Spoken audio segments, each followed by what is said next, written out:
Hello friends, welcome to my channel. বন্ধুরা, গরম খুব ভালোভাবে পড়ে গেছে, তাই আমি ভাবলাম আজ আমি চিকেন আর আলু দিয়ে চিকেনের পাতলা ঝোল করব। এর জন্য প্রথমে আমি একটা ননস্টিক কড়াই নিলাম। কড়াইয়ের পরিমাণ মতো তেল দিয়ে তেলটা গরম হয়ে গেলে আমি ছোট ছোট সাইজের আলু নিয়েছিলাম। আলুগুলোকে তেলে ছেড়ে দেব ভাজার জন্য। আলুর মধ্যে হলদি পাউডার আর সল্ট দেব। এরপর 5 থেকে 10 মিনিট মতো কভার করে রাখব। তারপর আলুগুলো ভালো করে ভাজা হয়ে গেলে কড়াই থেকে একটা একটা করে উঠিয়ে নেব। এবার আমি কড়াইয়ে সেই তেলের মধ্যেই আমি 5 ফোড়ন দেব আর তেজপাতা দেব আর গ্রিন চিলি দেব। তারপর আমি দুটো মিডিয়াম সাইজের অনিয়ন নিয়েছিলাম, ছোট ছোট পিস করে কেটেছিলাম।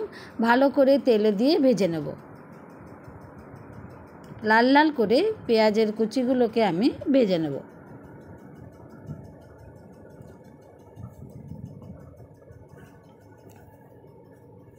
তারপর আমি একটা বড় সাইজের টমেটো নিয়ে ছোট ছোট পিস করে কেটে রেখেছিলাম, সেটাকেও আমি পেঁয়াজ আর টমেটো তেলে দিয়ে একসাথে ভালো করে ভেজে নেব।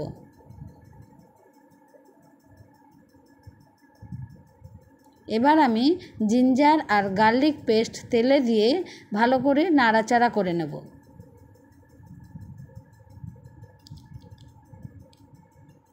তারপর এক এক করে সব মশলা দেব। First salt, second haldi powder, third red chilli powder,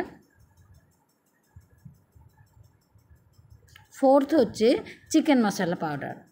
সব ভালো করে মশলা দেবার পর মশলাটাকে ভালো করে কষে নেব। মশলার মধ্যে জল দেব।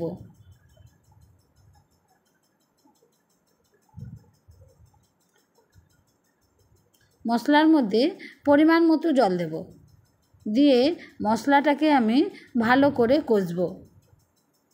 মশলাটাকে আমি যত ভালো করে কষবো তত ভালো টেস্ট হবে চিকেনের ঝোলের। এই জন্য আমি 5 মিনিট কভার করে রেখেছিলাম মশলাটাকে। দেখেন, মশলা থেকে তেল ছেড়ে গেছে।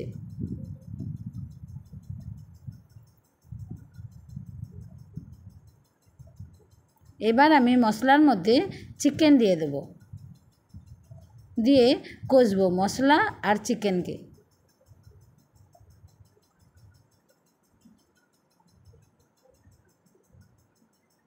তারপর ভেজে রাখা আলুর পিসগুলো বা আলুগুলো আমি চিকেনের মধ্যে দিয়ে দেব।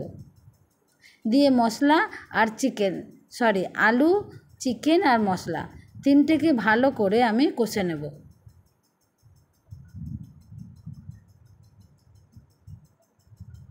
এর জন্য আমি 20 থেকে 25 মিনিট মতো কভার করে রাখবো। আমি 20 থেকে 25 মিনিট পরে ফিরে এলাম। দেখেন, চিকেন আর আলু আমার ভালো করেই কষা হয়ে গেছে।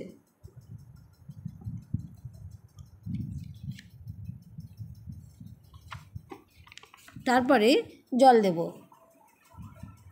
জল দিয়ে আবার আমি 20 মিনিট মতো কভার করে রাখবো।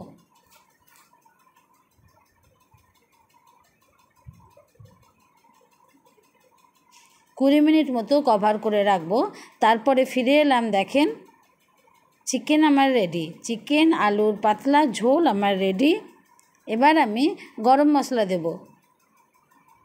ব্যাস, আমার রান্না এখানেই শেষ। Thank you. আশা করছি আপনাদের সবার ভালো লাগবে।